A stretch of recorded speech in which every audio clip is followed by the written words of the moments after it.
Perdonen. Ahí nada más le dicen entendido. Por favor. Listo, aquí estamos. Ok, gracias. Entendido. Okay. Este es un tema, como les decía, que podemos hablar muchísimo porque engloba un montón de enfermedades, ¿verdad? Pero traté de enfatizarme en tres que son muy importantes para ustedes, muy importantes para mí, que realmente se correlacionan mucho, ¿verdad? Y entonces vamos a trabajar por ese lado.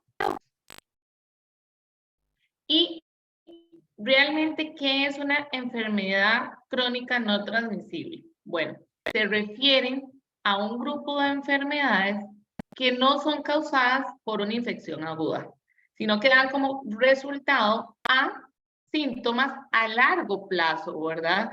Y que en ocasiones van a requerir de un tratamiento. Por ejemplo, cuando nosotros ya llegamos a obesidad, es porque desde hace mucho tiempo venimos acumulando kilitos. Entonces, yo no sé si ustedes son muy dados de que en enero se pesan. Ah, mira, lo que aumenté fue 1 kilo este año. Todo bien. Y no me preocupa, ¿verdad? Pero a 10, 15 años, 1 kilo por año, sí se convierte en 15 kilos, ¿verdad? Entonces, por eso es que es a largo plazo. Las enfermedades crónicas no transmisibles no es que yo de hoy para mañana ya voy a estar obeso, de hoy para mañana ya voy a tener diabetes tipo 2 o de hoy para mañana voy a tener hipertensión. Hay una causa, sí es cierto, pero esa consecuencia se va a dar a futuro y ese futuro puede ser a muy largo, ¿ok? Nosotros empezamos a plantear esto desde niños con nuestro estilo de alimentación, con nuestro estilo de vida. Esto viene a acarrear las facturas a mediano o largo plazo. ¿Y qué es lo que pasa? Lo que todos decimos, ¿verdad? Ah, de algo me voy a morir, o son chiquillos, entonces que coman lo que les dé la gana, de por sí tienen metabolismo de niño y eso como entra sale, ¿verdad? Pero se nos olvida que todos nuestros órganos tienen vida útil, ¿verdad? Así como ustedes se dan cuenta que una pantalla plana tiene vida útil, que un celular, yo no sé si ustedes se han dado cuenta, un celular después de 3 años ya empieza a fallar y ya no hay cómo, tiene vida útil. No sé, un carro tiene vida útil, ¿verdad? Y entonces nosotros tenemos que ir cambiando esas cosas. Lastimosamente nuestros órganos no tienen repuesto, ¿verdad? Pero sí tienen vida útil. Entonces, mi hígado tiene vida útil, mi corazón tiene vida útil. ¿Y quién es el encargado de determinar el tiempo de esa vida útil? De nosotros. Porque si yo pongo a trabajar extras a mi corazón, o a trabajar extras a mi páncreas, o a trabajar extras a mi hígado, imagínense cómo va a llegar a los 60, 70 años, reagotado. Entonces hay veces que las personas dicen, es que es enfermedad por edad. O sea, una persona puede llegar a 80 años sin nada, a como una persona puede llegar a 80 años con todo, ¿verdad? Pero aquí el tema es, ¿cómo quiero llegar yo ahí? Entonces, estas enfermedades crónicas no transmisibles es porque yo puedo prevenirlas o yo puedo promulgarlas, ¿verdad? Entonces ahí es la decisión nuestra para qué lado de la balanza yo me voy a ir. Entonces, si bien es cierto, hay muchas, ¿verdad?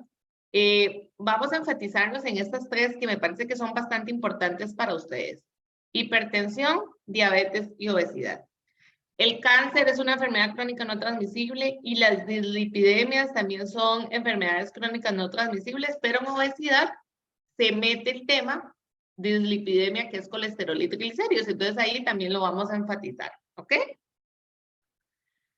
¿Y qué pasa? Nosotros tenemos ciertos factores que pueden ser modificables y hay ciertos factores que yo no puedo modificar, ¿verdad? Entonces, dependiendo de esos factores, yo tengo que también cuidarme. Está el dicho como que, ay, te ganaste unos numeritos de la rifa por la genética. Ya con eso, ya nosotros no podemos cambiar nada, ¿verdad? Si en mi genética, pues todos mis familiares tienen un gen ahí de cáncer, ya yo sé que por ahí puede ser que yo en algún momento también lo desarrolle, ¿verdad? O hipertensión o diabetes. Pero Yo me puedo ganar un numerito por la genética, pero me quedan 99 números que yo decido si me los gano o no me los gano.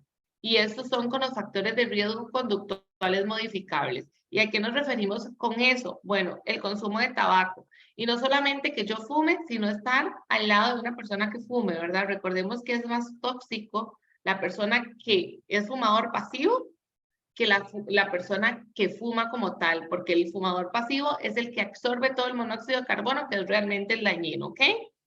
El sedentarismo, y ya lo hemos hablado montones de veces, como todos pedimos que nos movamos, ¿verdad? Digamos, un día como hoy, veas, son las 4:40, y yo entré a trabajar a las 7 de la mañana, o sea, hoy no hice ejercicio, y ya llevo 5.800 pasos sentada en una silla.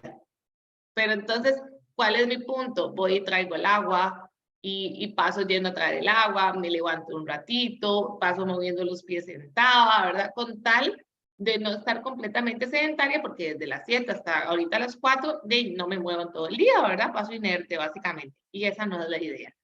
Para ir a almorzar, voy y camino, no agarro el carro, ¿verdad? Entonces, todos esos factores suman para que uno no sea una persona sedentaria. El consumo de alcohol. Nosotros no podemos correlacionarnos con otros países como Europa, en donde tienen un autocontrol bastante grande del tema alcohol. Y nosotros, digamos, lo que decimos es, no tomo de lunes a viernes y guardo todas las cervecitas para tomármelas el sábado. Ese tipo de cosas no aplica porque no tenemos un consumo mesurado sino que un día me voy a tomar todo. ¿Y quién va a sufrir? El hígado, ¿verdad? Entonces esa vida útil del hígado la vamos a pagar. Y las dietas sin guía. Y a esto me refiero y pongo palabra dieta porque es lo que nosotros hacemos desde chiquititos, ¿verdad? Entonces entramos al cole y escucho que está la dieta la naranja, la avena, para bajar rapidísimo de peso para el 15 años, para el baile de graduación, después ya viene la universidad y me vuelvo más quisquilloso, y igual vuelvo a hacer un montón de dietas, ¿verdad? Sin tomar en cuenta todas las afectaciones que pueda acarrear esto a futuro. Lastimosamente esto no es a corto plazo, porque esto no se ve a corto plazo, o sea, hay personas que pueden sufrir una intolerancia, una alergia, pueden sufrir daño a algún órgano y es por una dieta que hicieron hace 15 años, ¿ok? Sin darse cuenta, porque ustedes no van a estar pendientes de qué fue lo que hicieron hace 15 años, ¿verdad? Pero eso también se ha estudiado. ¿Y a qué me refiero a esto? Por ejemplo, una dieta Atkins, que es muy alta en grasas, es muy alta en proteínas, es muy baja en carbohidrato. Al eliminar por completo el carbohidrato, yo me puedo hacer celíaco, entonces una alergia al gluten. Puedo sobrecargar la parte renal por tema exceso de proteína. Y es que una dieta Atkins no es buena, pero con guía se puede asesorar un poco más. Pero yo me meto a Google y pongo cómo se hace la dieta Atkins y entonces me la hago para mí y me como 600 gramos de lomito diario, lo cual es una exageración, pero como ahí lo dice, de la página donde yo me metí, llega el momento donde si yo hago eso por 1 o 2 años, la saturación renal puede ser bastante grande, ¿verdad? Y si a eso le sumo que no hago ejercicio, y si a eso le sumo que tomo licor, y si a eso le sumo que duermo mal, de ahí soy la bomba de tiempo. Entonces aquí no es tanto la parte genética, ¿verdad? Porque todo el mundo dice, ah, si mi abuelito se murió de eso, yo también me voy a morir. Pero ¿cómo estoy yo evitando ese tipo de situaciones, verdad? Pero también tenemos factores de riesgo metabólicos. ¿Cuáles son esos factores de riesgo metabólicos? Eso cuando uno tiene un colerón y dice, ay, me duele el pecho, ¿verdad? Qué raro, se me habrá subido la presión, pero uno lo pasa desapercibido. Y uno dice, ah, seguro se me subió la presión, todo bien. Voy a tomarme, no sé, un agua de pipa y me voy. Y ya, no le tomo, o sea, no le tomo importancia. Lo que les dije del sobrepeso y obesidad. Las personas no le tomamos importancia a 1 kilo. No le tomamos importancia a 2 kilos. Ah, 2 kilillos no son nada. Me sigue quedando la ropa. Me siento bien. Puedo seguir subiendo gradas. al siguiente año fueron otros 2 kilos. Pero si eso lo contemplo en cuestión de 10 años, porque recordemos que eso es a largo plazo, ya pueden ser 20, 25, 30 kilos de más, ¿verdad? Entonces, esos kilitos extra que no se sienten, es ahí donde le tenemos que poner esa alarma. ¿Qué estoy haciendo yo diferente para estar aumentando ese peso? ¿Verdad? Ahí es donde yo tengo que encender el bombillito. No cuando tengo 20, 25 kilos de más, cuando ya comprometí por completo mi salud. ¿Ok? Hiperglicemias, que son el azúcar alta en la sangre, ¿verdad? Hay ocasiones que también los rangos normales van de 70 a 100, pero salí en 102. Ah, todo bien. Y me hago el chequeo el otro año, 102, y vea qué carga me he mantenido. Y ahí sigo y no le doy la importancia de que estoy en un rango superior al normal. Y volvemos a lo mismo. Si yo me paso metiendo a todos los huecos de Costa Rica con el carro, por más chuzo de carro, va a llegar el momento de que algo le va a pasar al carro, ¿verdad? Entonces, si yo voy sumándole puntitos y puntitos, aunque sean chiquititos, mi páncreas va a sufrir. Y una hiperlipidemia es el aumento de colesterol o triglicéridos en la sangre, ¿verdad? Y esto también, hay personas que dicen, ay, 230 de colesterol. Ah, todo bien.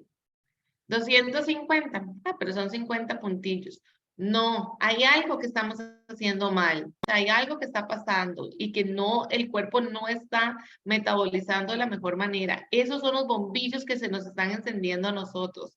Por eso es tan importante prestarle tanta importancia a este tipo de cosas, ¿verdad? A nosotros se nos alarma cuando nos dicen palabras como cáncer. Yo creo que ahí es cuando todos abren los ojos y pelan todo, ¿verdad? Pero dicen 5 kilos de más, o le dicen que tienen un poquito de presión alta, o les dicen que el colesterol está un poco alto, lo toman como desapercibido, pero a largo plazo tiene sus consecuencias. Entonces, vamos a ir hablando de estas tres, un poquito de cada uno, ¿ok?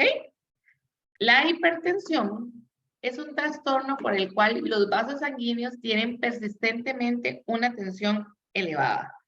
Entonces, haga de números que ustedes están inflando un globito al punto que ya se va a estallar. Básicamente así es como están nuestros vasos sanguíneos, con una presión muy, muy grande a punto que ya casi se va a estallar. Y el Colegio Estadounidense de Cardiología y la Asociación Americana del Corazón dividen la presión arterial en 4 categorías. ¿Ok? Entonces, presión arterial normal, que es la de 120/80, pero aquí quiero aclarar algo. Habemos personas que tenemos el corazón un poquito más grande de la cuenta, habemos personas que hacemos más ejercicio y el músculo corazón está un poco más trabajado, que la presión puede bajar un poquito, ¿verdad? Hay presiones de 160 que son también presiones normales. Hay personas que se las intentan subir y cuando se las suben a 120/80, más bien eso es hipertensión para una persona, digamos, con presiones un poquito más bajas. Entonces, eso también para que ustedes lo tomen en cuenta por si son hipotensos, ¿verdad? Que no tenemos que llegar siempre a ese 120/80. La presión arterial alta, ¿verdad? Es la que se sitúa entre 120 a 129. Y hipertensión en etapa 1 es la que ya va a superar el 130, digamos, ya 140 hay que tener cuidadito y ya el 80 se va a elevar un poquito también, ¿verdad? Entonces, esa sí es de cuidado. Y ya cuando tenemos elevaciones 140, 90, es mejor irnos para el hospital, ¿verdad? Porque puede ser que algo esté sucediendo por ahí. ¿Qué pasa con la hipertensión? Es la muerte silenciosa. Y yo no sé si ustedes habían escuchado eso con la presión arterial. ¿Por qué es la muerte silenciosa? Porque ustedes pueden pasar años siendo hipertensos sin darse cuenta y el día que se dieron cuenta fue cuando se infartaron, lastimosamente. Hay personas que no tienen síntomas. No hay síntomas para nada. Y las presiones tienden a ser como normales, ¿verdad? Entonces, sí es importante estar haciéndose chequeos. Por ejemplo, si yo soy una persona que mis presiones normales siempre andan 90-50 y de la nada empiezan a subir a 120/80 y me la tomo hoy, me la tomo el lunes y me la tomo el miércoles, y tengo que preocuparme porque esas no son presiones normales mías, ¿verdad? Entonces, sí es importante estar haciendo un chequeo. Y hay ciertos síntomas que podemos tomar en cuenta, pero son muy correlacionados con otras enfermedades también, ¿verdad? Entonces, dolores de cabeza, falta de aire, sangrados nasales, que se pueden confundir con un montón de cosas, ¿verdad? Entonces, tampoco yo podría decir que por eso ya yo tengo presión alta. Entonces, sí es importante estarse haciendo monitoreos, por dicha en todas las farmacias hacen, entonces uno perfectamente, una vez a la semana puede estar llegando a la farmacia en diferentes horas para ver cómo está el tema, apuntar la fecha, apuntar la hora, apuntar los niveles para ver cómo estamos por ahí, ¿verdad? Y con la presión también tenemos factores, ¿verdad? Entonces, tenemos factores de riesgo. Evidentemente, la edad va a ser un factor de riesgo, ¿verdad? Conforme va subiendo la edad, el corazoncito empieza a hacerse como más débil las paredes, entonces él empieza, digamos, a tener que trabajar y esforzarse más para poder irrigar toda la zona del cuerpo y eso puede generar aumentos de presión. La raza negra, no se sabe el por qué, porque todavía no se sabe la razón realmente científica del por qué la raza negra tiende a tener mayores niveles de presión arterial. Se ha estudiado la comida, pero de eso nada más lo podríamos hablar limón, pero en otros países no se podría decir lo mismo, ¿verdad? Entonces no sabemos por qué la raza negra tiene más incidencia de padecer de presión arterial. Niveles bajos de potasio, entonces el bajo consumo de alimentos fuente de potasio, recuerden que el potasio está en guayaba, en agua de pipa, en lácteos, en frijoles, garbanzos, lentejas, plátano, guineo, vamos a encontrarlo, ¿verdad? El consumo excesivo de sodio o grasa, lastimosamente todo lo procesado es alto en sodio. Lastimosamente, todas las comidas rápidas son altas en sodio. Muchos quesos curados, también embutidos. Entonces ahí tenemos que tomar en cuenta. A veces uno va donde el médico y el médico le dice, hay que bajar el nivel de sodio. Entonces yo quito la sal, pero ahí sigo comiendo todo con salsa inglesa, con bomba, con sazón completo. Y como yo no veo que tiene sal, entonces lo echo. Pero eso también es salado. Los enlatados son muy salados, ¿verdad? Entonces ahí también tenemos que tener cuidado. Los antecedentes familiares, evidentemente, y el estrés, el cual nosotros, el día a día nuestro es un puro estrés, ¿verdad? Entonces, sí es importante por ahí tener ese cuidadito, porque el que más sufre es el corazón. Entonces, trabajar, hacer unos 10 minutos de meditación, escuchar música relajante, estar como en un ambiente un poquito más relax en algún momento del día, eso nos puede ayudar a nosotros a bajar esos niveles y que el corazón no sufra tanto, ¿verdad? Y hay muchas complicaciones cuando hay presión arterial no controlada, ¿verdad? Entonces, accidente cerebrovascular, que es el famoso infarto, ¿verdad? Aneurismas, que es como un trombito, como un coágulo de sangre. Insuficiencia cardíaca, es cuando las personas empiezan como a quedarse en la noche y se van y no regresan o que les cuesta mucho el aire, ¿verdad? Problemas renales. ¿Y por qué problemas renales? Porque el sodio es uno de los minerales que está muy relacionado con el órgano riñón, ¿verdad? Entonces, al tener exceso de sodio que me va a aumentar la presión, también se va a ver afectado el riñón. Cambios en la memoria y la demencia. Y uno pensará, ¿por qué hipertensión, si es del corazón, tiene que ver mucho con el cerebro, ¿verdad? Cambios en la memoria o demencia. Recordemos que el corazón es el que bombea la sangre. Y si esa sangre no está y no logra llegar suficiente sangre al cerebro, nos podemos quedar sin oxígeno. Y la neurona se alimenta con oxígeno, ¿verdad? Y vive con oxígeno. Entonces ahí nosotros podemos ir teniendo manifestaciones también a nivel neurológico por un tema presión. ¿Ok? Y hay una dieta muy famosa que se llama la dieta DASH, que se maneja mucho en pacientes que tienen problemas de hipertensión, ¿verdad? O que sufren hipertensión. Entonces, lo que se trata es que incluye alimentos con un alto contenido de potasio, calcio y magnesio. ¿Esto por qué? Porque el potasio y el calcio son vasorrelajantes. ¿Qué quiere decir esto? Cuando yo tengo presión arterial, yo tengo vasoconstricción. Entonces mis vasos están todos apretados y por eso sube la presión, ¿verdad? Es como que cuando uno se aprieta el dedo un montón, que usted ve que se le pone rojito de un lado, esa presión es la que nosotros le hacemos a todos los vasos sanguíneos. El potasio lo que hace es expandir. Entonces, al expandir, hay mejor irrigación sanguínea. Si yo aprieto, no hay tanta irrigación sanguínea, entonces no puede toda la sangre llegar a todas las zonas del cuerpo. ¿Ok? Y el magnesio ayuda para la contracción muscular, para que eso también me ayude a la irrigación. Estos nutrientes ayudan a controlar la presión y la dieta también va a limitar los alimentos que tienen un alto contenido de sodio, grasas saturadas y azúcares agregados. Entonces, ¿qué hace especial la dieta DASH? Ok, que es muy rica en vegetales, frutas y cereales integrales. ¿Ok? A esto estamos hablando de que no me voy a comer no me voy a tomar el jugo procesado de naranja con zanahoria. No, yo me voy a comer la zanahoria y me voy a comer la naranja. ¿Ok?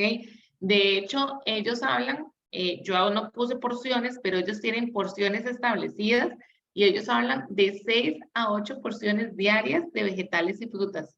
¿Ok? En la dieta DASH. Hablan solamente de cereales integrales, ellos no permiten nada de paquete, ¿verdad? O sea, lo único que permiten así como de paquete es como la avena, pero que sea integral. Ellos trabajan mucho lo que es quinoa, lo que son frijoles, garbanzos, lentejas, ¿ok? Se puede incluir productos lácteos descremados y aquí sí hacen énfasis en que tienen que ser sin azúcar agregado. Entonces, yo no podría consumirme como un yogur inline, por ejemplo. Tendría que ser básicamente el yogur natural, ¿ok? Pescado y carne de aves. Ellos ponen carne de aves porque meten pavo, meten pollo, ¿verdad? Entonces, son válidos porque son de las carnes que menos grasa tienen, que son más fáciles de digerir, entonces no afectan tanto y no tienen tanto estrés a nivel metabólico y también dan un aporte mayor de omega 3 en el caso de lo que son el pescado, ¿verdad? El consumo de frijoles, frutos secos y frutos secos hacen mucho énfasis en las nueces por su contenido de omega 3, ¿verdad?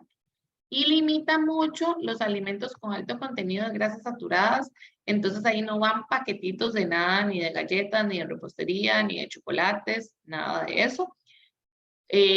La grasa de la carne, ¿verdad? Entonces yo no me podría comer como una chuleta, un New York, no sé, o sea, porque tiene muchísima grasita, ¿verdad? Y los productos lácteos enteros, entonces yo no podría consumirme como una leche semidescremada. Y vamos, no lo logré. Es que tenía un link. Voy a ver si ahora al final logramos poner estos links o se los mando para que los vean. O pasámelos y yo lo voy alistando aquí y me decís al final y los Nos lo ponemos. pasás y lo proyectamos nosotras aquí. Ok, ya Ahora se al los final. paso. Ok. Este es de aterosclerosis para entender qué es la aterosclerosis y que entonces ustedes vean cómo es que la presión arterial va aumentando por ir haciendo acúmulos de grasita en los vasitos sanguíneos, ¿ok? Ok, con hipertensión, dudas, consultas, preguntas.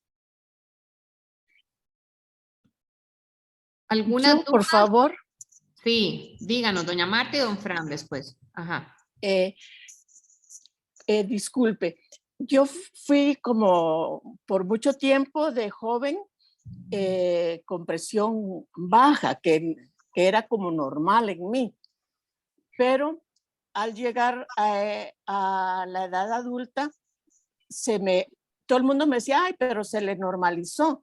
pero yo no sé si para mi cuerpo era tener presión alta, porque todo el mundo me decía que la tenía normal, pero ya no la tenía baja. Eso sí es importante que lo valore, digamos, con el médico de cabecera. Le pongo mi ejemplo. Yo soy hipotensa igual, digamos, yo manejo presiones de 90-60. Un médico no entendía la razón de por qué yo tengo presiones tan bajas y me mandó unas gotitas que se llaman Efortil. Esas gotitas son para aumentar la presión arterial. Yo pasaba hiperventilando todos los santos días, ¿verdad? Y eran dolores de cabeza fuertísimos y todo, hasta que ya comprendieron que mis presiones normales son 90-60. O sea, no son 120-80. Ya se les explicó que por qué, que por tener niveles de hemoglobina más altos, entonces la presión va a bajar un poquito. Cuando uno hace ejercicio, el corazón se hace un poquito más grande, entonces se va a bajar la presión arterial. Ya, digamos, en mi registro está que mi presión normal es esa. Entonces ya ellos no intentan normalizarla a los rangos generales, ¿verdad? Entonces sí es importante que usted también analice como síntomas. Si hay dolores de cabeza, si hay mareos, si hay cansancio, si es importante, digamos, que eso sí lo valores con el médico para ver que le hagan, eso se hace un registro, uno hace un registro por lo menos una semana, de estar viendo las presiones en diferentes situaciones del día para ver usted cómo reacciona ante esas y ver cómo lo pueden ir manejando, ahora si hay que dar alguna pastillita o si así usted está muy bien. Muchísimas gracias. No sé si don Fran era el otro que sí. había levantado la mano. Don Fran, usted, si quiere abrir el audio, don Fran. Vamos a ver. El micrófono, donde dice silenciar hay que tocarlo.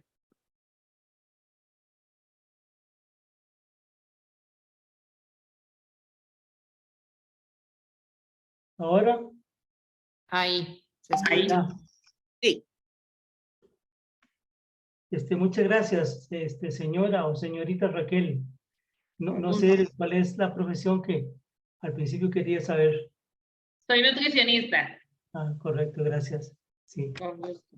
Tengo una pregunta sobre hipertensión. Bueno, la norma es, como usted dijo, 120, 80, que Ajá. es la normal. Y la que está así un poco ya algo elevada, 120, 129 y la última 130, 139. La pregunta es la siguiente. Por ejemplo, va un joven con 20 años y se toma la presión. Este joven, hombre o mujer, de 20 años, tienen todas las facultades o todas las ventajas para tener una presión de 120, 80. Pero ¿qué sucede si nosotros nos guiamos con el 120, 80? ¿Qué pasa si va una señora o un señor de 80 años, un poco averiado? ¿La norma sigue siendo 120, 80 o podría ser 130, 80, 140, 80 o 135, 90? Si ya usted está diagnosticado con hipertensión, sí cambian los rangos, pero hay que ver el grado de hipertensión que usted tiene, ¿ok? Estos rangos que yo les puse es rangos generales normales, pero dependiendo de la hipertensión que se tenga, ya sea grado 1, etapa 1 o 2, así van a ser los rangos que se van a manejar. Entonces, digamos, el médico es el que le tiene diagnosticado a usted qué tipo, digamos, de hipertensión es la que se tiene y ahí por medio de la pastilla que le dan, porque también es dependiendo de la pastilla, se manejan los rangos, ¿verdad? Estos que yo les puse son muy generales. Ya, es que por ejemplo, es decir, cuando llega una persona adulta mayor, yo hablo de adulta mayor con de 80, 85, 90, difícilmente va a tener 120, 80 si todos los órganos del cuerpo en alguna medida, unos u otros más, están en franco deterioro. Es decir, difícilmente va a tener una presión de 120. Es decir, no se puede comparar con el muchacho de 20 años o 22 o 25. Vieras que sí se pueden comparar, porque el de 22 y 25 puede estar peor que el de 80. ¿verdad? Entonces, ahí eso sí es importante tomarlo en cuenta y de hecho, tiene menor prevalencia de vida uno de 25 años que uno de 80 si sufre un infarto por una presión arterial alta. Y le explico el por qué. Una persona de más de 60 años empieza a hacer ramificaciones de las arterias. Entonces, mi arteria es un tubito, pero ya una persona mayor de 60 años empieza a hacer ramificaciones, ¿ok? Esas ramificaciones le permiten que si hay una saturación del tubo principal, la sangre pueda ir irrigando por otras zonas. Mientras que un joven todavía no ha hecho ramificaciones y un infarto es fulminante y por eso se muere. De hecho, es por eso que tanto futbolista o tanto deportista joven tiene un infarto fulminante y se muere, a diferencia de un adulto mayor que puede darle 1, 2 y 3 infartos y lo sobrevive, ¿verdad? Y eso es por un tema de ramificaciones. Entonces, sí hay mayores factores de riesgo y sí pueden haber mayores complicaciones en un adulto mayor por ciertos órganos, pero para eso también está el tratamiento médico, ¿verdad? Y con el tratamiento médico lo que se trata es de llegar a los rangos, digamos, más cercanos a lo normal que se pueda. Pero como le digo, eso también viene a tomarse mucho en cuenta con el medicamento que está tomando, porque dependiendo del medicamento, así va a ser el tema, digamos, de presión que se va a ir manejando. Y también ver la sintomatología. ¿Por qué? Porque puede ser que una persona en 140/90 se sienta muy mal, mientras que otra persona en 140/90 sea lo normal, ¿verdad? Entonces, dependiendo de todas las complicaciones que se tenga, es que se tiene que manejar estos rangos. Por eso es que por eso es que no puse todos los rangos, porque sí es muy difícil con todas las enfermedades que pueda tener una persona y eso sí se tiene que analizar individualmente, ¿verdad? Sí, correcto. Sí, es que yo había leído en algún documento una variante importante que era algo así como lo siguiente: un muchacho de 20 años, 120/80. Alguien que ya con 30 años, ese 120 subía como a 123 y el 83 subía como a 84. Ya una persona de 50 años ya no era 120/80, sino que era algo así como 128/90 y resto. Y ya una persona con 80 años ya estaba no en 120, sino estaba en 142 y el 80 estaba como en 95, casi 100. Es que ahí lo que hay que analizar, Sí, tal vez volvemos a lo mismo. esa revista no era científica, pero yo vi que era era de un laboratorio formal. Digamos, ahí lo que hay que analizar, volvemos a lo mismo, son factores de riesgo, porque no podemos generalizar un paciente de 80 años que no tenga ninguna complicación a un paciente de 80 años que tenga una insuficiencia renal, que tenga cáncer y que tenga presión alta, por ejemplo, ¿verdad? Entonces es muy diferente uno con otro y por eso es que no podemos establecer rangos para poblaciones así porque no son generales. Por ejemplo, le puedo hablar, digamos, de casos muy reales. Mi abuelita tenía EPOC, tenía insuficiencia cardíaca y tenía hipotiroidismo. Entonces, las presiones de ella normales eran de 148/86. Ahí ella podía estar muy normal y el médico se las ponía normales. Mi papá solo sufre de arritmia y de hipertensión. Y papi tiene 82 años y papi maneja presiones de 120/80. ¿Verdad? Entonces, si yo lo correlaciono con los rangos que usted me está diciendo, papi tiene presión baja.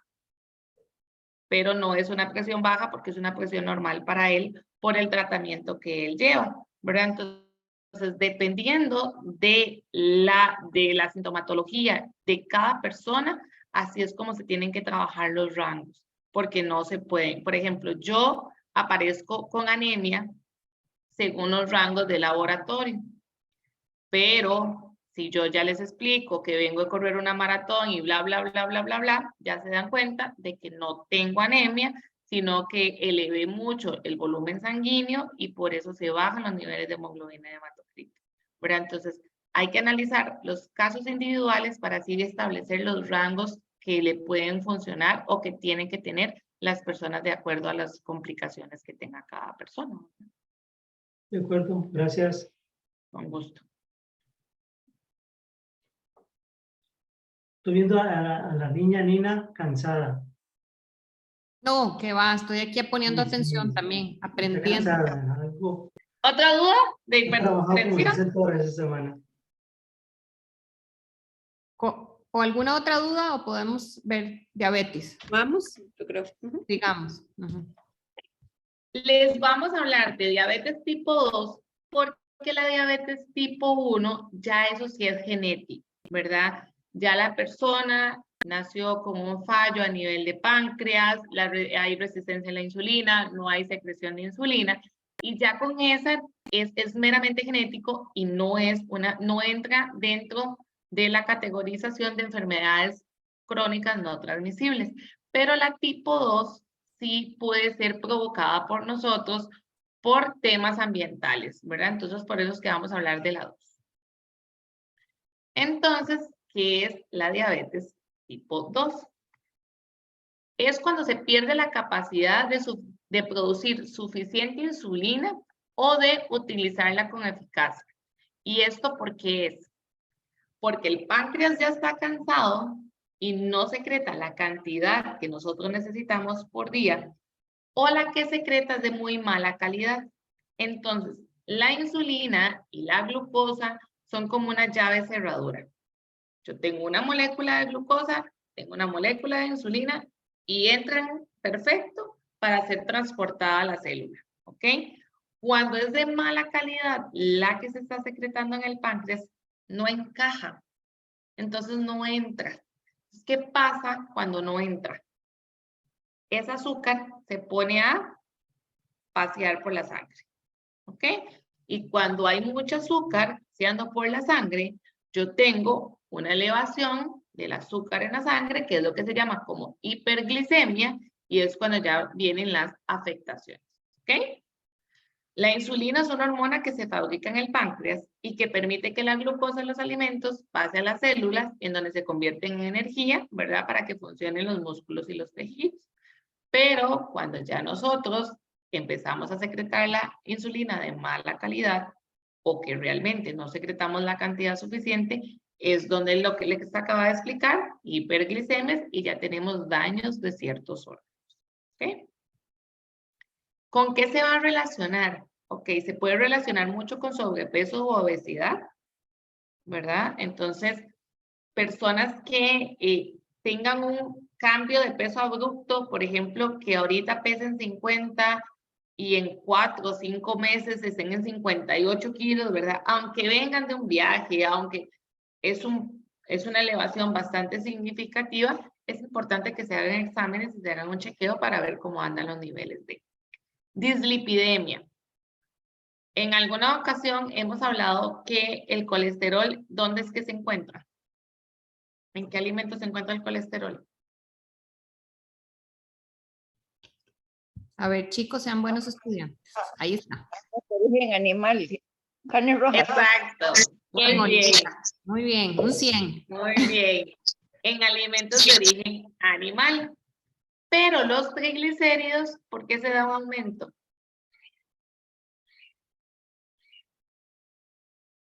¿Qué es lo que no hacemos?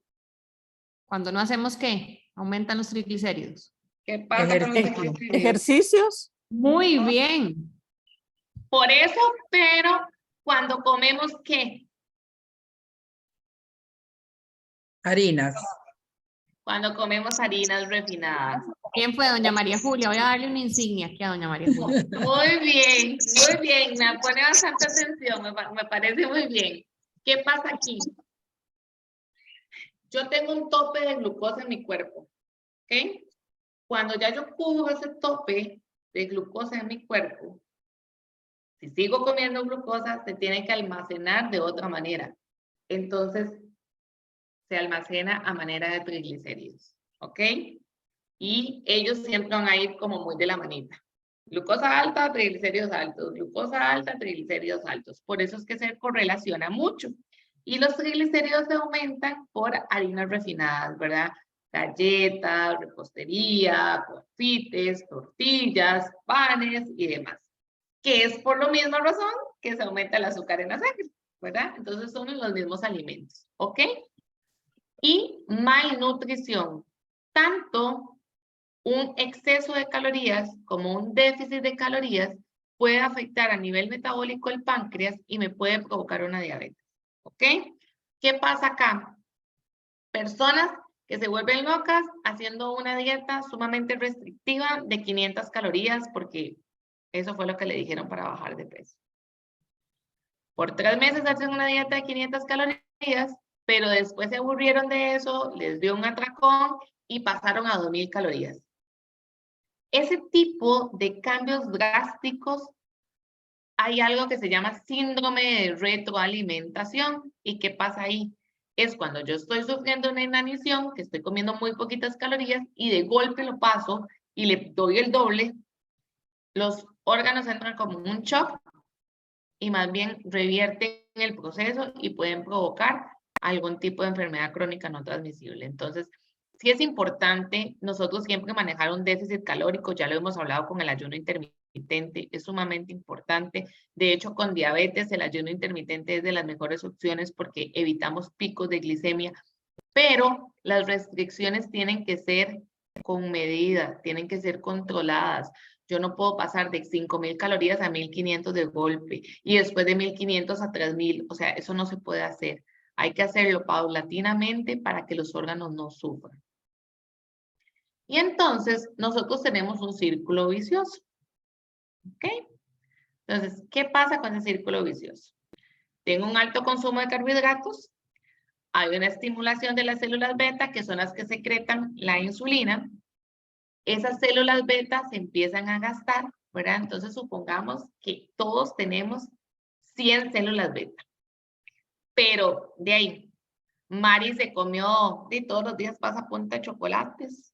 Y yo paso a punta de, no sé, torta chilena, ¿verdad? Entonces, pero de ahí, ustedes pasan a punta de manzana y apio, ¿verdad? Entonces, Mari y yo vamos a gastar rapidísimo esas 100 células beta. Se me van a agotar más rápido y como se me agotan más rápido, ya yo no secreto insulina, ya cuando como azúcar no tengo esa llave cerradura, ya no tengo quien me atrape. Veamos esto también como el juego de Pac-Man, que cada boquita se tiene que comer uno, ¿verdad? Cuando el monstrillo me mata, y quedan ese montón de bolitas ahí. Básicamente todas esas bolitas es el azúcar que está ahí. ¿Ok? Tengo una hiperglicemia porque hay una disminución de la secreción de insulina o porque es de mala calidad y ahí es donde vienen todas las afectaciones. Hay daño renal, hay daño a nivel de ojos, hay daño a nivel de nervios. ¿Ok? Entonces, sí es importante entender que yo hoy me puedo sentir sumamente bien comiéndome el queque de chocolate, comiéndome la torta chilena y mañana repito. Pero eso hace que yo pierda ese montón de numeritos que me entregaron a mí y que a futuro me vayan a hacer falta, ¿verdad? Entonces, tenemos que saber distribuir muy bien esos numeritos para que me rindan por todo lo que yo vaya a vivir. ¿Y cuáles son muchos síntomas que provoca la diabetes? Bueno, mucha sed, ¿ok? Esto se llama poliuria, polifagia y polidixia, pero en nombres normales es mucha sed, ¿verdad? Yo tomo agua y siempre ando como con la boca seca, muchas ganas de ir a orinar, me da un apetito voraz, eso que yo digo, o sea, de verdad tengo hambre y acaba de comer, ¿verdad? Visión borrosa, cansancio crónico, hay demasiado cansancio, heridas que no sanan y eso es importantísimo en personas que tengan niveles de azúcar altos y más adultos mayores que a veces no se revisan los piecitos, que a veces no se secan, que eso provoca infecciones grandes. Entonces sí es importante estar vigilando, ¿verdad? Y recuerden que a todos los bichillos, virus, bacterias y demás, les gusta un ambiente húmedo y azúcar. Entonces, imagínense si yo tengo exceso de azúcar en mi cuerpo y tengo una llaguita. ¡Uf! Hacen fiesta. Por eso es que las infecciones en diabéticos es rapidísimas. Y más si yo no las vigilo. Y como los nervios como que se cristalizan con el azúcar. Entonces, por eso es que uno no siente que tiene la herida. ¿Ok? Por eso es que las personas diabéticas no sienten hasta que ven el piecito negro. ¿Ok? Por eso es importante estar chequeando esa parte. Hay personas que tienen una pérdida repentina de peso. De la nada perdieron 6 kilos. Y eso es porque en algún momento sacaron un montón de insulina, la gastaron, bajaron de peso, pero después viene el aumento gradual. Yo no sé si ustedes también lo han visto como con personas que sufren de diabetes. No sé si ustedes les han visto una pancita particular, que es la pancita baja. Pónganle en ojo a las personas que son diabéticas. Siempre tienen como más grasita en la zona de la pancita baja. Tienen una pancita ahí particular.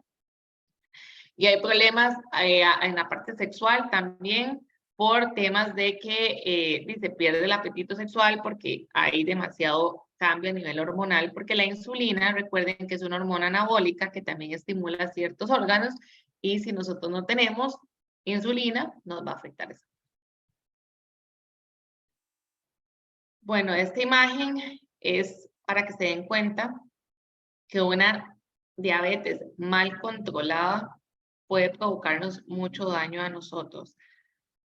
Nosotros deberíamos de comer como un diabético, todos deberíamos de comer como diabéticos, realmente es la mejor tipo de dieta que tenemos y es la que todos deberíamos de hacer. Lastimosamente, el médico, ¿qué es lo que le dice a un diabético? Nunca más azúcar, nunca más arroz, nunca más banano, ¿verdad? Y lo que hacen es atormentar. Entonces el diabético dice, ya tengo diabetes y voy a dejar de comer. No, jamás, me muero de algo. Y no hacen el cambio oportuno que hay que hacer, ¿verdad? Pero las consecuencias a largo plazo de una diabetes maltratada son complicadas. A nivel de ojos, ¿verdad? Se puede perder la vista porque hay daño del tejido que lubrica, entonces se puede dañar. A nivel de nervios, es lo que les digo, hay como una cristalización de los nervios, entonces ya no hay movilidad, se puede ir perdiendo. La piel está muy propensa a infecciones por la razón que les dije, de que le estamos creando un ambiente muy idóneo a la boca. Las encías y los dientes empiezan a dañarse, podemos tener pérdida de piezas dentales.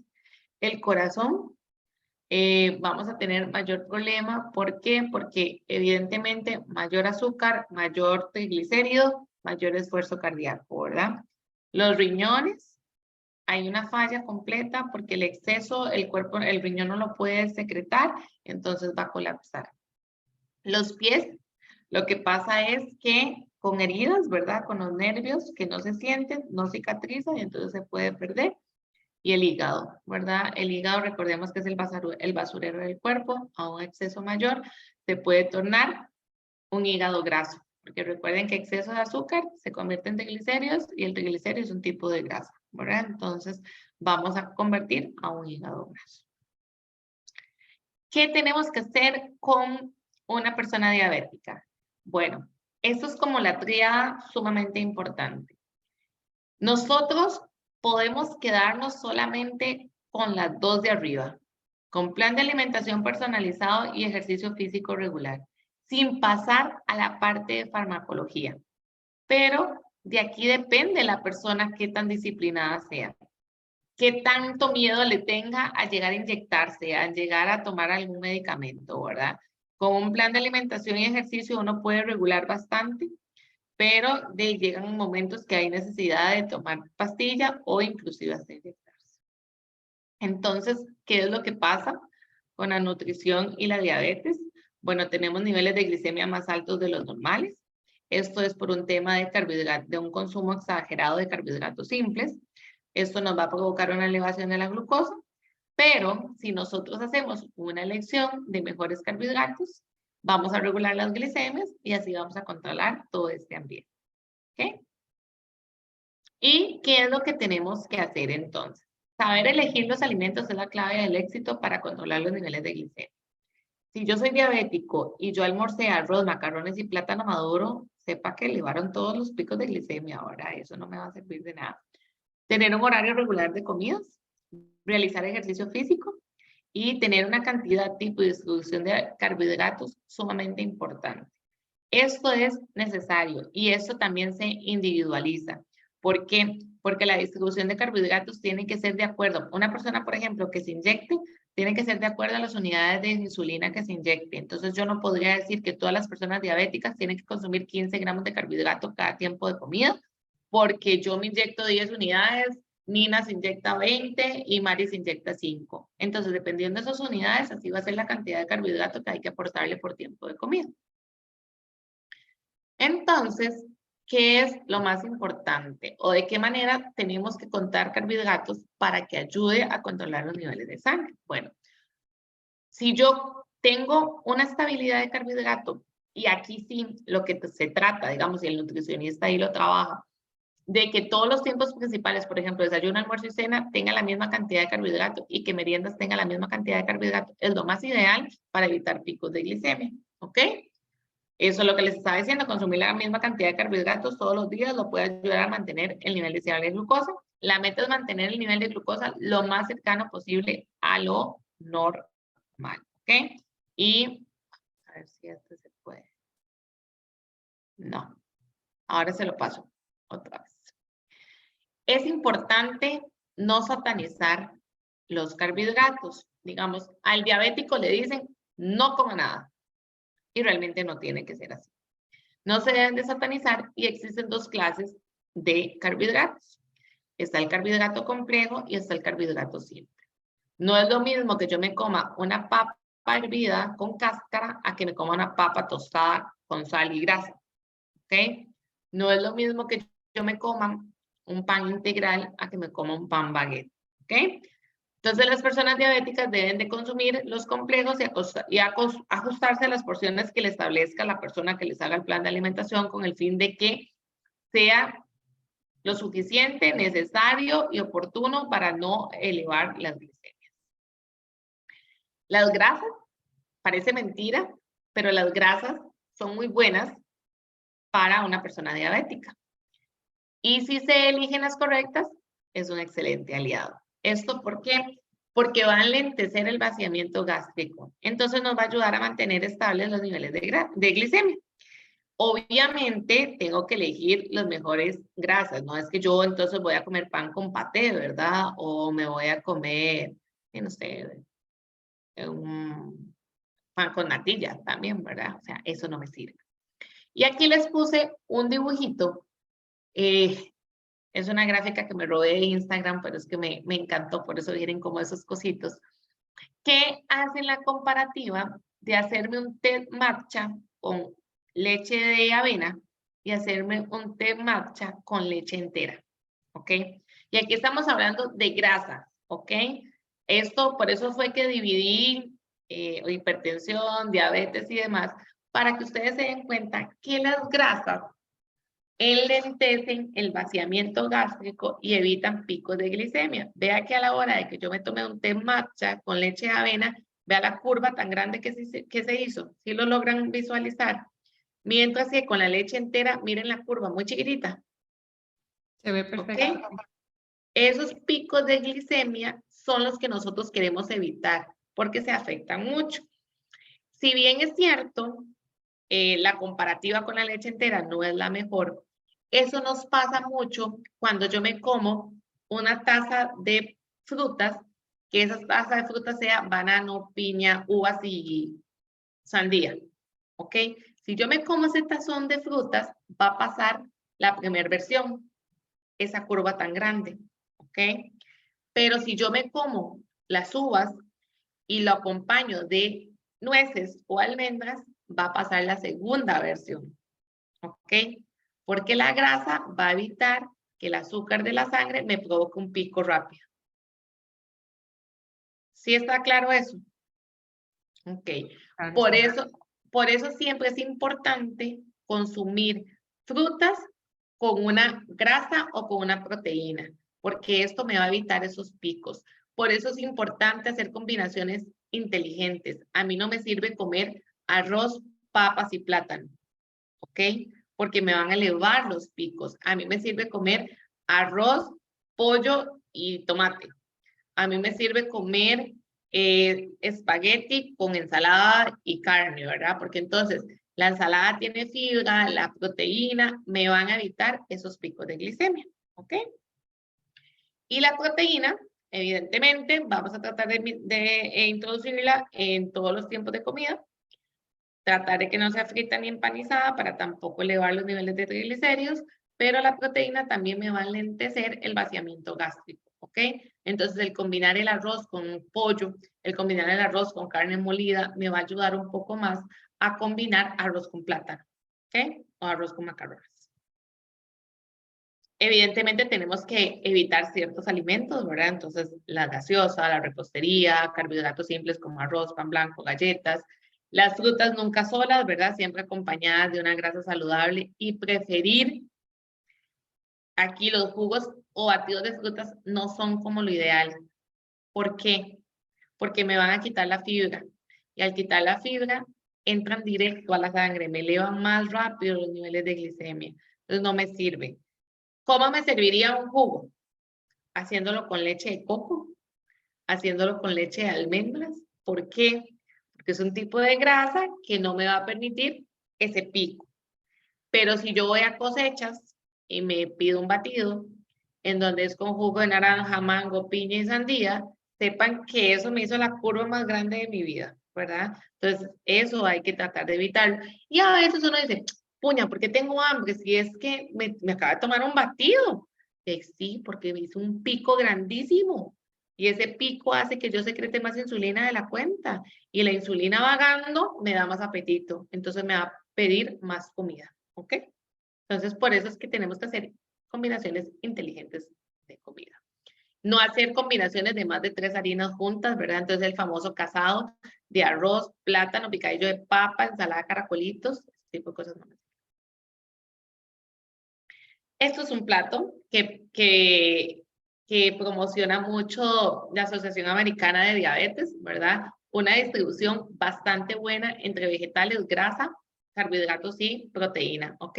Entonces lo que nos pide básicamente es como partir el plato en 3, pero que la mitad vaya con grasa saludable y vaya con ensalada y la otra mitad vaya con las harinas y con la proteína, ¿verdad? Entonces es una forma que nos garantizamos que vamos a comer de todos los alimentos, que no vamos a tener picos de glicemia. ¿Por qué? Porque la grasa enlentece el vaciamiento gástrico, la proteína enlentece el vaciamiento gástrico, la fibra enlentece el vaciamiento gástrico. Entonces yo no voy a tener picos de glicemia. Eso me va a dar niveles de glicemia muy, muy estables. ¿Ok? Y también podemos ver la comida como un tema semáforo. ¿Ok? Entonces yo podría ponerlos como que el verde, perdón, lo puedo comer a diario. El amarillo, si no la apura, la atropellan, ¿verdad? Entonces, coma con moderación. Y el rojo, deténgase. De forma muy ocasional. Mentira que nosotros nos saltamos el alto todos los días. Me lo salto solo para una emergencia, ¿verdad? Entonces, así es como tenemos que hacer la alimentación. No es que yo todos los días necesite una torta chilena. No es que todos los días necesito un queque de chocolate. Hay actividades o hay momentos que podría consumirlo, pero que sean la excepción y que no sean la regla. ¿Ok? Y la educación nutricional no es parte del tratamiento, es el tratamiento de la diabetes. Entonces yo quiero que les quede esa frase ahí realmente, porque la diabetes se puede evitar, la diabetes se puede controlar y la diabetes no tiene que llegar a inyección si hay un buen protocolo nutricional. ¿Ok? Y con diabetes, ¿cómo estamos? ¿Alguna duda? Don Fran, ábrase ahí el micrófono, por favor. En la parte de abajo, don Fran. Ahora, Perfecto. señorita o señora Raquel, Dígame. Una pregunta para mí muy importante, porque en esto he escuchado varios criterios. Usted dice que el consumo de harinas altera los triglicéridos, es decir, que los sube. Las harinas. Ajá. Las harinas usted puede ubicar el maíz y la papa y la yuca. Sí, claro, son carbohidratos. Sí, son carbohidratos, pero es que hay carbohidratos complejos y hay carbohidratos simples.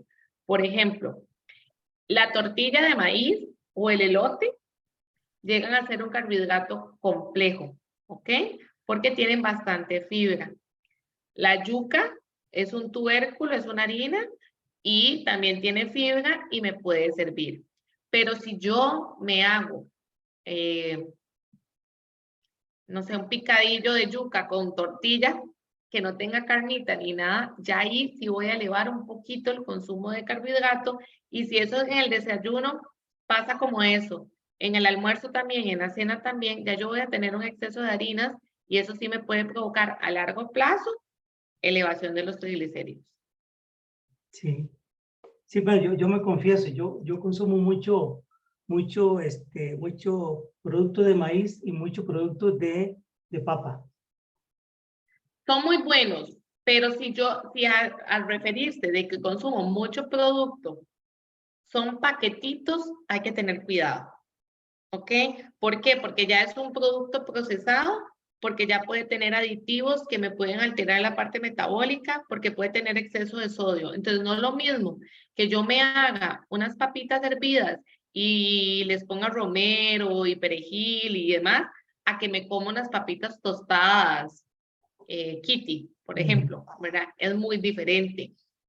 No es lo mismo que yo me coma un elote a que me vaya a comer unas tortillas alineadas de la feria, ¿verdad? A las dos son de maíz, pero evidentemente una tortilla alineada en la feria está bañada en grasa, está con un tipo de queso diferente, muy alto en sodio. Entonces, puede que esté eligiendo muy bien el ingrediente, más no el producto que vayamos a consumir en ese momento. Entre menos procesado esté el alimento, le va a caer mejor. Y son muy buenos, o sea, yo no le voy a decir que la papa no es buena, es excelente. Yo no le voy a decir que el maíz es malo, es de lo mejor que tenemos en el país, pero el proceso es lo que puede estar jugándole, digamos, una pasadilla. Sí, yo me refería a la tortilla, lo que uno llama tortilla casera, esta que preparan las señoras o las campesinas, lo que llaman los comerciantes tortillas palmeadas. La tortilla palmeada es un éxito, digamos.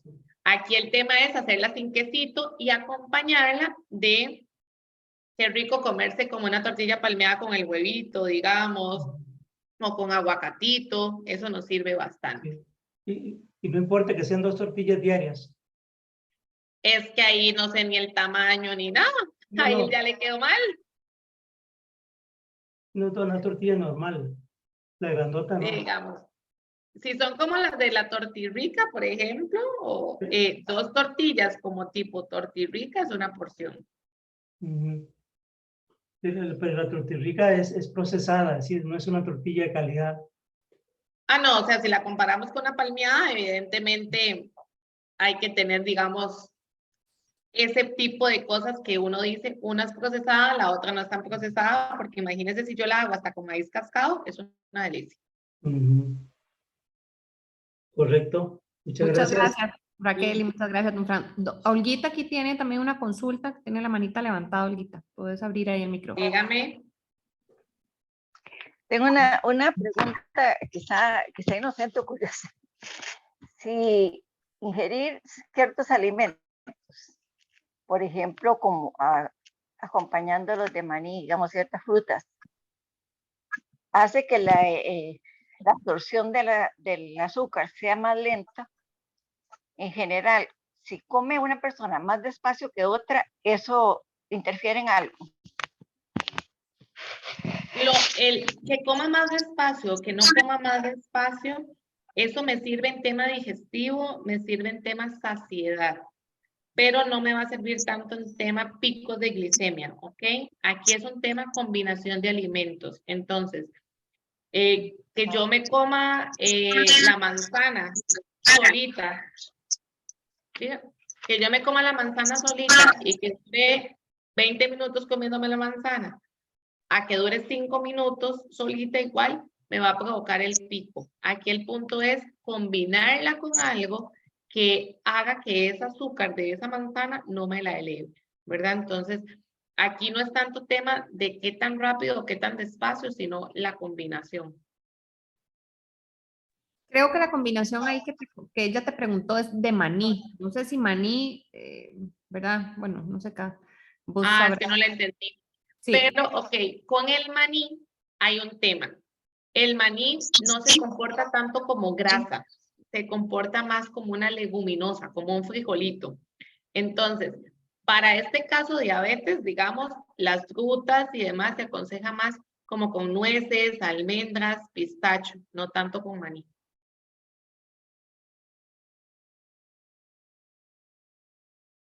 Se fue, ¿verdad? Yo creo, ya. No, está ahí. Aquí tengo una pregunta. Y doña de María Julia también, que estaba levantando la mano. Sí, doña María Julia, díganos. Hola. Hola. Mi pregunta es, ¿qué frutas son las más benevolentes? Porque el banano a mí me encanta, pero ya te escuché. No, se puede comer. O sea, aquí el tema de las frutas es que todos lo podemos comer. El punto acá es con qué lo voy a combinar yo, ¿ok? No es que yo combine banano con uvas, porque eso me va a provocar un pico alto de glicemia. Es que yo combine el banano como con las almendras, combine el banano como con un trocito de chocolate amargo, combine el banano y me haga un batido de leche de coco con banano, por ejemplo. Ese Raquel, tipo de pero, cosas. perdóname, ahí la pregunta, bueno, yo también me adhiero a doña María Julia. Hay ciertas frutas que tienen niveles de fructosa más alta. Me imagino que los pacientes que somos diabéticos o, ¿verdad? O tenemos el azúcar ligeramente alto, por ejemplo, los arándanos, sé que es, ¿verdad? De los que tienen azúcar o fructosa muy alta. Había escuchado también del banano, pero no sé si del todo lo sacan o haciendo esta combinación podría. Exacto, digamos, lo que se ha visto hoy en día es que si se combina con, no vamos a tener la afectación, ¿ok? Entonces, yo me puedo comer el bananito si lo combino con la grasa, nunca solo, ¿ok? Con leche de Se puede. coco, me dijiste, o con Se podría hacer almendras. un batidito, exacto. Sí. Ok, aquí es importante también rescatar algo para que también a todos les quede claro. Hay que ver los niveles, ¿ok? Si yo manejo niveles de glicemia de 110, por ejemplo, yo podría comerme un banano incluso 3 veces a la semana. Pero si ya mis glicemias andan por 150, 160, ahí sí tenemos que ser un poquito más estrictos, ¿verdad? Entonces, con este tema de enfermedades crónicas no transmisibles, uno tiene que ser muy sensible a la personalización de cada caso en particular, ¿ok? Porque puede que yo sea prediabética, puede que Nina sea prediabética, pero los rangos son muy diferentes, ¿ok? Puede ser que Nina tenga 102 y yo tenga 120, ¿verdad? Entonces la alimentación no va a ser la misma para las dos, tomando en cuenta esos rangos y si hay mayores complicaciones, llámese peso, llámese colesterol o triglicéridos altos, llámese hipertensión, ¿verdad? La sandía, decime de la sandía. La sandía, parece mentira, pero la sandía tiene un índice glicémico mayor que el banano, Por eso te pregunto. aunque Ay, parezca. por Dios. Ahorita yo le voy a mandar a Nina o a Mari una lista de un semáforo. Entonces viene verde, rojo y amarillo para que ustedes lo tengan ahí. Y ahí vienen las frutas que están en verde y las frutas que están en rojo. Entonces sepan que el del rojo, más o menos el consumo, el de verde se puede consumir diario. ¿Y qué pasa si las comes en la noche? ¿Hay alguna Ahí hay que valorar diferencia los que en la niveles de mañana? glicemia. Ahí hay que valorar los niveles de glicemia en ustedes, digamos, porque si los niveles en la noche están muy altos, ahí sí no sería conveniente consumir la fruta. Pero si vienen de hacer ejercicio y tienen los niveles normales, se las podrían comer. Es que en nutrición de verdad todo depende de cada caso, depende de la situación. Entonces, si ustedes hicieron la rutina de ejercicio en la noche, se toman la glicemia, si la tienen en 80, no habría ningún problema consumir la fruta en la noche, siempre y cuando cubra como el platito, digamos, que tenga algo de proteína, que tenga la grasita, que tenga el azúcar. No es que me voy a comer un tazón de fruta solo. Ay, qué torta. No se preocupe, al contrario, doña María Julia, precisamente estas conversaciones y todo lo que generamos aquí es para evacuar dudas y a mayor duda, ¿verdad? Es bueno porque entonces significa que usted está siendo consciente de las decisiones que está tomando. Entonces, ese es el camino correcto, ¿verdad? Para poder tomar uno las riendas de la salud uno, ¿verdad? Esa conciencia es lo que necesitamos, el darse cuenta y cuando usted se da cuenta, cae, ¿verdad? Y entonces dice, ahora sí, soy yo la que llevo, ¿verdad? Este proceso de salud lo llevo yo en mis manitas, ¿verdad? Esta parte. Después le vamos a pasar ahí el teléfono al final de Raquel, no es por nada, ni porque sea amiga ni nada, pero realmente no solamente es una profesora excelente, es una gran profesional, ¿verdad? Así que de verdad la invitación siempre queda abierta a la Sí, consulta. vale la pena, porque yo estoy Vale la pena, cuidándome, señora. porque según dice el doctor, estoy así, ¿verdad? Estoy bien, pero me fascinan los dulces, me fascina la harina, por eso te dije de la harina, porque el Hay que tener un quequito. poquito de cuidado. Yo creo que es eso, de aprender a hacer las combinaciones inteligentes, digamos. Entonces, me gusta la fruta, ok. Voy a tratar de no comérmela en la noche, sino me la voy a comer cuando esté un poquito más activa para también gastar la fructuosa que tiene la fruta, la combino con la grasita saludable. Entonces, puedo comerla, no me la tengo que privar, pero hacer esa comida inteligente, ¿verdad? Hay algo que se llama timing nutricional y no es lo mismo que yo me coma la fruta en la mañana, que me la coma en la noche si ya me voy a ir a dormir. No voy a tener movimiento, se me va a quedar ahí y entonces ahí hay que tener un poquito más de cuidado. Doña Marta, con un pedacito de queso fresco sin sal aplica también. El queso fresco hay que tener también cuidadito porque puede que sea sin sal, pero puede ser que tenga un poquito más de grasa de la cuenta. Entonces ahí sí hay que tener un poquillo de cuidado, pero aplica en tema diabetes porque tiene proteína y tiene grasita, no me va a hacer la elevación. ¿Y las aceitunas? Muchas gracias. Las aceitunas es una grasa buena, 10 aceitunas es una porción de grasa, entonces también, digamos, hay personas que les gusta comerla con manzana o con uvas, entonces también aplica ahí. Ah, perfecto. Muchas gracias, doña María Julia. Creo que aquí Olguita tiene otra vez la mano levantada, Olguita, no sé si puedes abrir ahí. Sí, no sé qué pasa, que se apaga solo, se va el sonido solo. No, Díganos. sí, la observación que tengo yo es que a veces hay confusión entre el índice glicémico y cantidad de glucosa por alimento, que tal vez sea bueno como aclarar, porque hay cosas que tienen más azúcar por porción, digamos, que otras, pero el índice glicémico de la otra es mayor y tal vez en eso nos confundimos un poquillo, me parece a mí. Es que, vamos a ver, el índice glicémico no es lo mismo que la cantidad de glucosa. Básicamente todas las harinas o las frutas van a andar rondeando de 15 a 20 gramos de carbohidratos, casi que todas, ¿ok? El índice glicémico es que llega el azúcar de ese alimento a la sangre. Entonces, el banano tiene 15 gramos de azúcar y las uvas tienen 15 gramos de azúcar. ¿Cuál va a ser la diferencia del banano a las uvas? La fibra que tiene la uva, ¿ok? Entonces, la fibra que tiene la uva hace que esos no se absorban iguales que los del banano, ¿ok? Por eso es que también introducimos la grasa, porque aquí el tema es cómo se va a metabolizar. Entonces, ¿se metaboliza rápido o se metaboliza lento? Media taza de arroz tiene 15 gramos de carbohidrato, media taza de frijoles de carbohidrato. ¿Quién provoca el pico mayor de glicemia?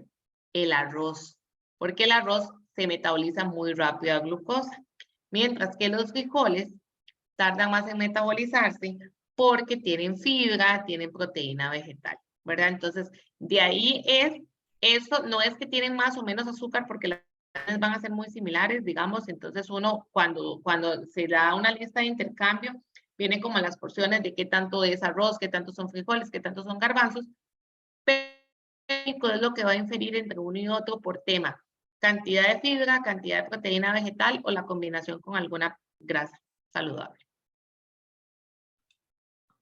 Perfecto, Raquel. Muchísimas gracias. ¿Ok? No, te queda creo que el último, no sé si es muy extenso porque no quiero Exacto. abusarme, ¿verdad? Vamos a ver si lo logramos terminar. Sí. Ok, entonces, yo lo que quiero con esta imagen se las puse porque yo no quiero satanizar nada. O sea, yo no quiero que la que está con la ensalada está completamente feliz y la otra está criticando porque está con una hamburguesa y una gaseosa. No, que todo en nutrición depende, de que todo en nutrición depende también mucho del contexto con el que se vean las cosas. Yo esa hamburguesa la veo completamente saludable, le veo lechuga, le veo todo, ¿verdad? Entonces también si yo hago una hamburguesa en mi casa, yo no tengo por qué satanizarle y decirle a qué es lo peor. Y yo puedo ir a comerme una ensalada a un restaurante que puede ser lo más grasiento que me estoy comiendo. Entonces, es importante que en tema obesidad nosotros no satanicemos nada. Entonces, diciendo esto, la obesidad es una pandemia y es una enfermedad, que es una enfermedad crónica que se caracteriza por el exceso de grasa en el organismo. ¿Qué sucede con esto? Ya se convirtió en pandemia porque nadie la ha podido erradicar, porque está a nivel mundial y porque la gente le gusta romantizar mucho el término obesidad. ¿Ok? Yo soy feliz obeso, yo me siento bien así, no me importa, de que me quiera la gente que me quiera, ¿verdad? Y es tan problemática como la hipertensión y tan problemática como la diabetes. ¿Ok? Entonces, bueno, la OMS sigue manejando términos de índice de masa corporal, lo cual ya está completamente obsoleto y no deberían de estar, pero la OMS lo maneja bajo estos rangos. Yo lo manejaría solamente con términos de, porque el índice de masa corporal puede hacer mucho sesgo con una persona que tenga más masa muscular, va a pesar más, entonces puede que esté en sobrepeso o obesidad y realmente no esté categorizado en esa área, simple y sencillamente es porque tiene más masa muscular. Entonces, hay tipos de obesidad que sí son problemáticas. Ahí les puse como imágenes de frutas, que hay un tema de obesidad tipo pera, que es la grasa que en el tren inferior, como en piernas y cadera. Eso se ve mucho en mujeres y hay mucha complicación en tema de retorno venoso, ¿ok? Está el tema de obesidad como manzanita, que está centralizado a nivel abdominal. Entonces ahí hay que tener mucho cuidadito porque es esta grasita que se viene a adherir a órganos como hígado, estómago, páncreas y demás. Y la más dañina es la que viene como desde el corazoncito, ¿verdad? Entonces son esas pancitas bastante grandecitas que ya empiezan a hasta cubrir corazón, ¿ok?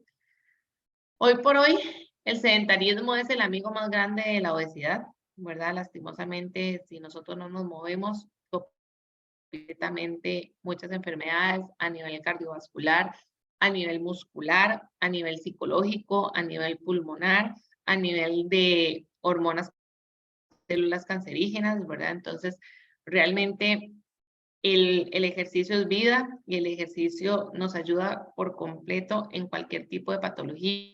Ese tipo de enfermedades crónicas no transmisibles es la que más nos va a ayudar. Realmente es un binomio muy importante el de ejercicio con alimentación para lograr un cambio radical en este tipo de enfermedades. Y con la obesidad atraemos el síndrome metabólico, ¿verdad? Entonces ya es una persona hipertensa, una persona diabética y una persona obesa. ¿Y esto por qué se da? Por el consumo de grasas saturadas, entonces paquetitos, repostería, comidas rápidas, un exceso de carbohidratos. Para nosotros es más fácil comer arroz con algo, una galleta, pan con algo, ¿verdad? Lavar una piña o que lavar una lechuga. Bien, los niveles de estrés muy altos, el sedentarismo, evidentemente, alimentos muy procesados, otra vez que se está volviendo a las oficinas, entonces ya las personas tienen otra vez las maquinitas ahí que por 500 pesos sacan lo que sea, y eso lo que sea es un alimento sumamente ultraprocesado. Malos hábitos alimentarios, y aquí volvemos a lo mismo desde chiquititos, ¿verdad? No incluimos vegetales porque como un bebé se va a comer un chile, qué asco, o una cebolla, qué asco. Y de ahí, si no decimos esos niños, no pretendamos que un joven o un adulto vaya a consumir, ¿verdad? Y entonces no me sirve de nada. Y el azúcar refinado, todo esto va a ser un círculo vicioso que me va a elevar a mí los niveles de peso.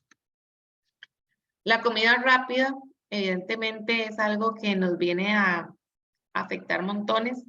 Hoy por hoy nosotros vemos cómo los adolescentes prefieren ir a un combo de comida rápida porque cuesta 1.500 versus una ensalada que cuesta 7.500, ¿verdad? Entonces, comen 5 días a la semana que lo que comen un día. Entonces, obviamente, eso nos va a afectar un montón. Pero lo que yo quiero que ustedes vean acá es que en muchas ocasiones elegimos porciones pequeñas de comida, que puede ser una hamburguesa o puede ser una empanada o puede ser una repostería, puede ser un capuchino, que esa porción pequeñita, y uno dice, ay, pero un capuchino ni cuenta. Un capuchino puede tener 1.000 calorías y la gente se toma un café y no lo cuenta. Versus un casado, un almuerzo que puede tener 1.300 y las mismas calorías, ¿verdad? Entonces, un combo de McDonald's versus un casado de mi casa tienen más, y ese casado que sea en almuerzo y cena, tienen las mismas calorías que solamente un combo. ¿Ok? Y a mí el combo no me llena, y al ratito quiero el sundae o quiero el pie de manzana o quiero lo que sea, mientras que a mí un casado me llena, ¿verdad? Entonces, ahí es donde viene el tema de que tenemos calorías hormiga, de que consumimos calorías vacías que me van a exceder por completo todo.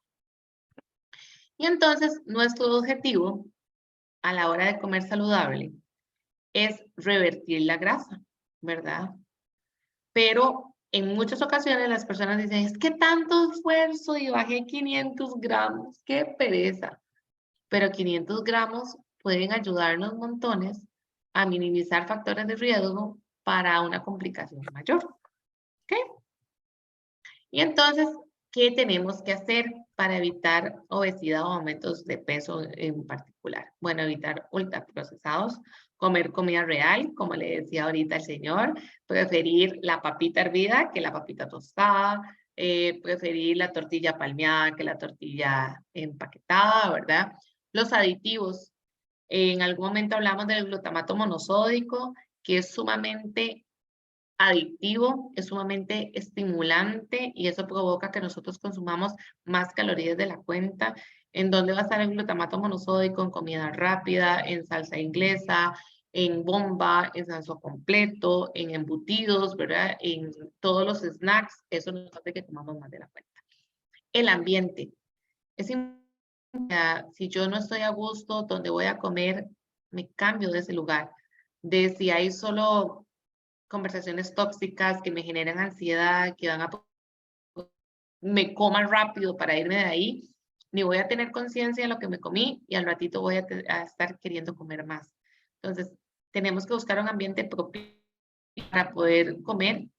Hace poco estaba viendo una serie en Netflix, bueno, es una película realmente, en donde es una muchacha de un trastorno alimentario y la madrastra, muy graciosa, para celebrarle el cumpleaños, le hizo un queque de una hamburguesa con unas papas fritas y ella sufría de anorexia y bulimia. Entonces le hizo el queque y le puso, cómete, come o púdrete. O sea, ni fue gracioso, ni fue nada, y fue el peor ambiente que la hizo recaer a ella en la peor crisis de trastorno alimentario que pudo haber sido. Entonces, los ambientes también propician que yo pueda aumentar de peso y eso es importante tomarlo en cuenta. Y aquí Nina es más experta que yo en ese ámbito, pero sí es bastante importante. Y las técnicas de cocción. Yo puedo comprar salmón, pero si lo consumo frito en media barra de mantequilla. Yo puedo comer ensalada, pero si le pongo un montón de mayonesa. Yo puedo hacer papas, pero si las hago fritas en un montón de aceite.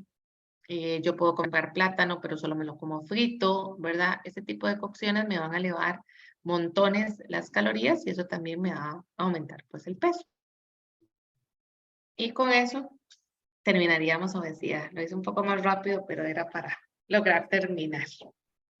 Muchísimas gracias, Raquel, más bien porque era una charla un poco extensa y creo que nos daría para hablar, como dijiste vos, Exacto. todo el día, ¿verdad? Exacto. Nos llevamos, creo que varias luces a no tener miedo, ¿verdad? A poder, pues, tomar por el mango nuestro propio proceso de salud, generar los cambios en conductas que requerimos, evitar aquellas pues, situaciones que, como bien decías, nos llevan a veces a pues, andar muy en el precipicio ya de estas enfermedades o ya estar dentro de ellas, ¿verdad? Y a no tener miedo, ¿verdad? A hacer esos cambios. A veces lo que nos paraliza es el miedo y decir, pucha, yo creo que no lo voy a lograr. Y eso es una limitante que tenemos. Así que agradecerte enormemente porque siempre es una clase teórica, práctica, lo que recibimos con vos y definitivamente la educación es el medio junto con la motivación que tenga la persona para poder realizar esos cambios efectivos en su salud y nunca es tarde. Buscamos calidad de vida, personas superfuncionales con 120 años, ¿ok? No se les olvide eso. La pirámide está modificada y necesitamos gente funcional hasta los últimos días que Dios nos quiera en esta tierra. Así que esa es la invitación, ¿verdad? No sé si hay alguien más que quiera agregar algo o nos despedimos por aquí. Muchísimas gracias. Muy lindo. Buenísimo. Una gran ayuda. Muy importante, Raquel, muy bonita y muy bien documentada y sobre todo todas esas laminitas que vos pones, todo eso se nos queda aquí más grabado en el cerebro. Yo escuché toda la charla, Raquel, pero estaba sentado más allá. Son temas que por supuesto a mí, pues por supuesto que conozco y que me interesan mucho porque yo soy operado del corazón a los 43 años. Padecía, ya no, de hiperlipidemia, tal y cual, y ya no. En fin, aquí mi único pecado es que tomo tragos. Y que está un poquito gordo. No, no, dice que estoy gordo. Estoy gordo, es que me gané 1,5 kilos. Bueno, eso es lo que dice el hijo. Hay que mejorar eso. Sí, Lo importante es que si logramos de esta charla sacar una cosa que nos debemos, vean, el paso es gigantesco. Así que esa es la tarea que nos deja Raquel hoy, ¿verdad? Y la tarea con la que vamos a trabajar arduamente todos los que estamos aquí, que sé que es gente bellísima y con gente con muchas ganas de ser, ¿verdad? Promotores de un cambio en su salud y en la de sus familias al final. Así que muchas gracias, Raquel. Un fuerte aplauso. Aprendí muchísimo. Acompañarte. Y muchas gracias a ustedes también por el tiempo hoy en la tarde. Que tengan todos. Hoy duramos más de la cuenta, pero no importa. Sí. ¿Verdad que sí? Gracias, Raquel. Muchas gracias. Ha sido muy provechosa. Les voy a mandar esa lista. Buenísimo. Entonces viene por colores, ¿verdad? Entonces véalo siempre como un semáforo. Verde, vía libre, amarillo, paso regulado y rojo, piénselo 2 veces. Muchas gracias. Muy feliz fin de semana. Muchas gracias. Y que Dios los bendiga. Gracias. Chao. Y fin de semana muy bonito. Feliz de semana. Igual. Chao. Besos.